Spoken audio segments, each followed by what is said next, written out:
Dear Chartered Accountants, working professionals, and students in the domains of Indian auditing, accounting, and the tax and regulatory space, welcome to podcast of Fca Deepak Rao, a practicing Chartered Accountant. Daily news and updates for 9th October 2023. Recommendations of 52nd GST Council meeting are as follows. Number 1. GST Council recommends amendments in conditions of appointment of President and member of the proposed GST Appellate Tribunals regarding eligibility and age. Number 2. GST Council recommends nil rate for food preparation of millet flour in powder form and containing at least 70% millets by weight when sold in loose form and 5% if sold in pre-packaged and label form. Number 3. GST Council recommends to keep extra neutral alcohol used for manufacture of alcoholic liquor for human consumption outside GST. Number 4. GST Council recommends reducing GST on molasses from 28% to 5% in relief to cane farmers for faster clearance of dues and to reduce cost of manufacturing cattle feed.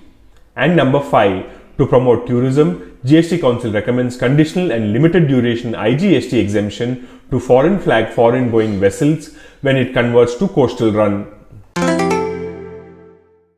The IBBI has released a discussion paper to streamline the voluntary liquidation process. The key proposals include the requirement for directors to disclose any pending proceedings or litigation before statutory authorities while making declaration for initiating the process. Further, if the liquidator fails to liquidate within the stipulated time, he must submit a status report to the board stating the reasons behind the delay. The comments may be submitted electronically by 26 October 2023. Earlier, the RBI launched a centralized web portal UDGAM or Unclaimed Deposits Gateway to access information. This portal has been developed for use by public, making it easier to search for unclaimed deposits across multiple banks at one place. The search facility was initially made available for 7 banks on the portal. Now, the search facility for 30 banks has been made available on the portal, covering around 90% of unclaimed deposits in the Depositor Education and Awareness Fund. KOTAK Strategic Situations Fund plans to invest around Rs 1,600 crore in the active pharmaceutical ingredients business acquired by Nimagadda Prasad. The fund will support the acquisition through a $200 million funding provided through a mix of structured debt and equity.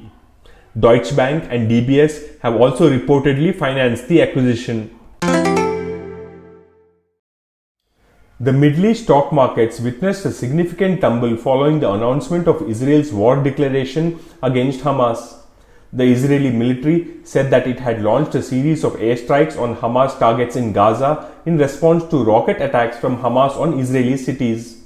The TA35 index, which is the benchmark stock index for Israel, fell by 7.6% on Sunday, its biggest loss in more than 3 years, according to a report by Bloomberg.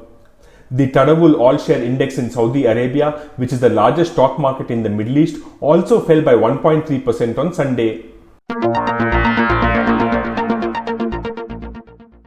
This podcast is sponsored by Sound of CA.